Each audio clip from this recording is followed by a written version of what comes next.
সাধারণ স্বাদে তালের বড়া। তো তালের যে বড়া বানাবো তার জন্য আমার নারকেল লাগবে। যে নারকেলটা প্রথমে কুড়িয়ে নেব। বন্ধুরা, আজকে আমি তালের বড়ার রেসিপি আপনাদের শেয়ার করব। এখানে তালকে দেখুন মেরে ফুটিয়ে আর 3 দিন হল রেডি করে রেখেছি।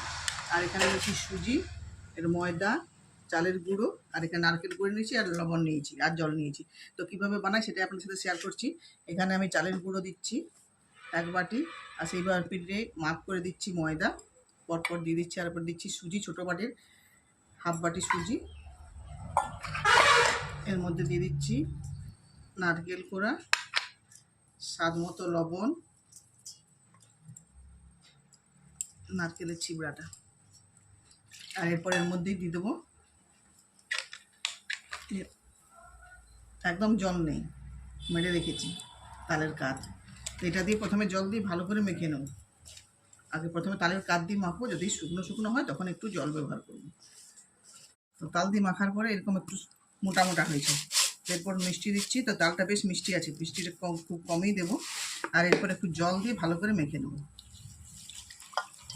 রেডি হয়ে গেছে দেখুন মিশ্রণটা। আরও কিছু নারকেল করে আছে, দিয়ে দিই পুরোটাই।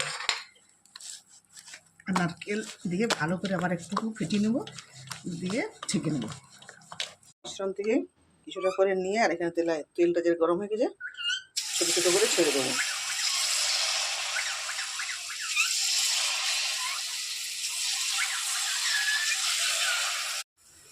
বেশ মিনিটের একটু কিছুক্ষণ ধরে ভেজে নিয়েছি কম আছে। তো কত সুন্দর হয়েছে দেখুন, বেশ ফুলে উঠেছে।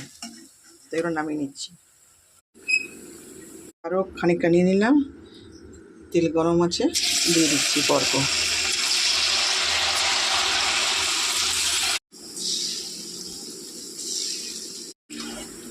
আবার দেখুন এক কড়াই দিয়ে দিলাম, সুন্দর ভাজা হয়ে গেছে, কম আছে, আস্তে আস্তে করে ভেজে নিয়েছি, তুলে নিচ্ছি। তো কত সুন্দর হচ্ছে দেখছেন বড়াগুলো। এইভাবে আপনারা বড়া বানিয়ে দেখবেন, বেশ ভালো লাগবে খেতে। আমাদের এখানে এগুলোকে গুলগুলা বলে। বন্ধুরা দেখুন কতগুলো তালের গুলগুলা আজ বানিয়েছি, এই যে মা আর আমি মিলে। তো মা খেয়ে বলবে কেমন হয়েছে।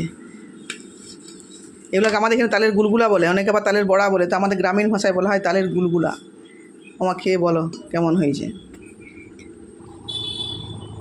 দারুণ ভালো লাগছে? শক্ত হয়নি তো বেশি? না, বেশ নরম। তো এইভাবে আপনারা বানিয়ে দেখবেন, বেশ ভালো লাগবে খেতে। সত্যিই নরম হয়েছে। নরম হবে তো। অনেক কিছু দিয়ে আছে না, ময়দা, সুজি, চালের গুঁড়ো একসাথে সব কিছু।